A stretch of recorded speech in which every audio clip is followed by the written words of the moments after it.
আরো বিস্তারিত জানবো, তবে এই মুহূর্তে অতনুর কাছে যাব নিউজ রুমে, কারণ অতনুর কাছ থেকে জানতে চাইবো কি কি অভিযোগ ছিল।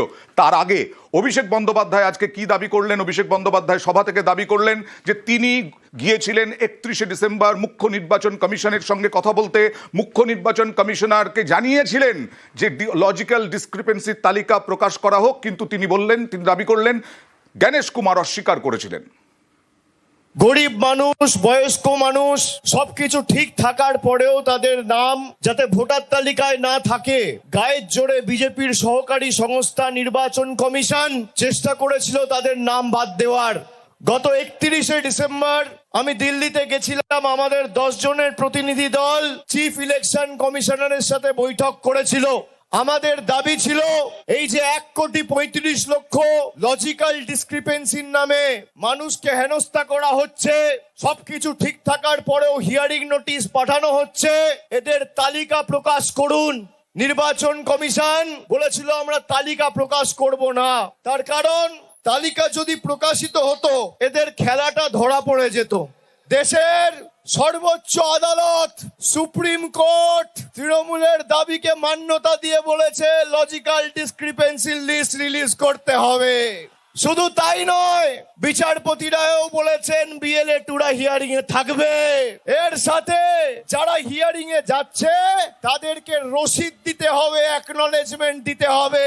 বিজেপির এসআইআর এর খেলা শেষ। মমতা বন্দ্যোপাধ্যায় বলেছিলেন, অভিযোগ করেছিলেন, দাবি করেছিলেন 1,36,00,000 লজিক্যাল ডিসক্রিপেন্সির তালিকা বিজেপির কাছে আছে। আমরা সেই বক্তব্য, মমতা বন্দ্যোপাধ্যায়ের বক্তব্য ভবিষ্যতে দেখাবো। তবে অতনুর কাছে যাব নিউজ রুম থেকে। অতনু, কি কি অভিযোগ উঠে আসছিল?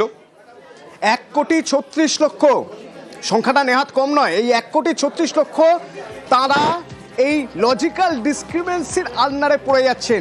তাদের জানানোই হচ্ছে না যে তাদের কোথায় সমস্যা হয়েছে, কেন তারা ভোট দিতে পারবেন না। তাদের অপরাধ বলা হচ্ছে না, বাবার সঙ্গে যদি মায়ের বয়সের মধ্যে 15 বছরের ফারাক থাকে তাহলে। অতনু, তোমার কাছে আসবো। অডিওতে প্রবলেম হচ্ছে, তোমার অডিওতে প্রবলেম হচ্ছে। রাজনৈতিক দিক থেকে বারবার এসআইআর নিয়ে, একেবারে জগন্নাথ মন্দির যেদিন উদ্বোধন হয় সেই দিন থেকে মমতা বন্দ্যোপাধ্যায় এসআইআর এর বিরোধিতা করে এসেছেন এবং তারপরে বারবার রাস্তায় নেমেছিলেন। সরাসরি আবিরের কাছে চলে যাব। আবির, এই যে সুপ্রিম কোর্টের নির্দেশ, এই নির্দেশে তৃণমূল কি মনে করছে?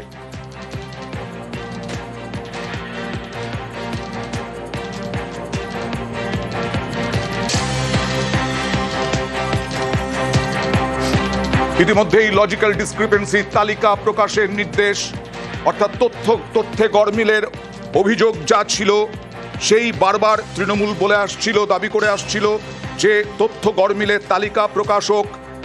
এই মুহূর্তের বড় খবর, বড় নির্দেশ সুপ্রিম কোর্টের, তালিকা প্রকাশের নির্দেশ।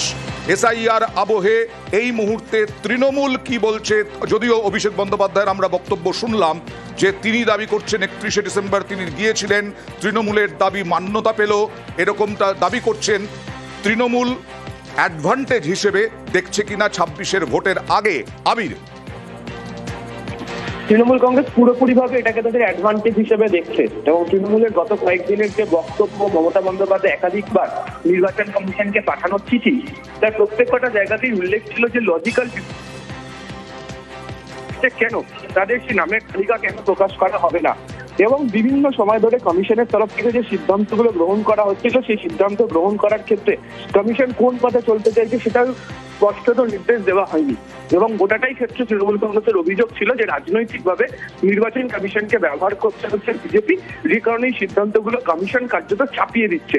ফলে আজকে সুপ্রিম কোর্টের যে নির্দেশ, শুধু লজিক্যাল ডিসক্রিপেন্সির সঙ্গে না, একই সঙ্গে হচ্ছে অ্যাডমিট কার্ডের প্রসঙ্গটা, বিএলএদের যে প্রসঙ্গের কথা, তাতে তৃণমূল কংগ্রেস মনে করছে তাদের যে ধারাবাহিক আন্দোলন, তারা যেভাবে চাপে রাখার কৌশল নিয়েছিল এবং বারবার ধরে নির্বাচন কমিশনের কাছে তাদের প্রতিনিধি দল যাওয়া, বারবার ধরে মমতা বন্দ্যোপাধ্যায়ের চিঠি লেখা এবং 31শে ডিসেম্বর যেভাবে সাংসদদেরকে সঙ্গে নিয়ে অভিষেক বন্দ্যোপাধ্যায় সেখানে পৌঁছেছিলেন এবং তারপর বেরিয়ে আসার পর সেখানকার ভেতরের যে পরিস্থিতি সম্পর্কে জানিয়েছিলেন, এগুলোই তারা মনে করছেন যে কাজ হয়েছে এবং শেষমেশ সুপ্রিম কোর্ট যে নির্দেশ দিয়েছে সেই নির্দেশ কমিশনকে কার্যত মেনে নিতে হবে।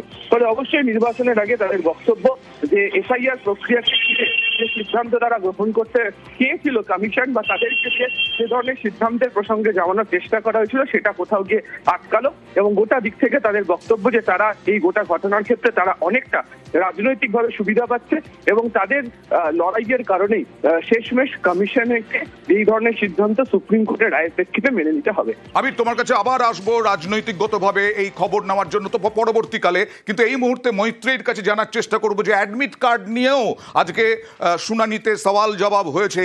অ্যাডমিট কার্ড কি গ্রহণযোগ্য? কারণ গত কয়েকদিন আগেই বড় খবর হয়েছিল যে অ্যাডমিট কার্ড গ্রহণযোগ্য নয় বলে জানিয়ে দিয়েছিল নির্বাচন কমিশন। দেখো, এইটা কিন্তু এই বিষয়টাকে কিন্তু কনসিডার করতে বলেছেন আজকে প্রধান বিচারপতি। তার কারণ আজকে খুব তাৎপর্যপূর্ণভাবে যে বেঞ্চ মামলা শুনছিলেন তাতে প্রধান বিচারপতি সূর্যকান্তর সঙ্গে সঙ্গে দুই বাংলার বিচারপতিও কিন্তু ছিলেন, একজন জাস্টিস জয়মাল্য বাগচি এবং অপরজন জাস্টিস দীপঙ্কর দত্ত। এবং যখন এই অ্যাডমিট কার্ডের বিষয়টি কল্যাণ বন্দ্যোপাধ্যায় তোলেন, তিনি বলেন, তখন বিচারপতি জয়মাল্য বাগচি তিনি উল্লেখ করেন যে এই অ্যাডমিট কার্ডকে তো ডকুমেন্ট হিসেবে গ্রহণ করার বিষয়, যদি সেক্ষেত্রে গ্রহণ না করা হয় তাহলে আমাদের কাছে নথি দিন কতজনের ক্ষেত্রে এই অ্যাডমিট কার্ড গ্রহণ করা হয়নি।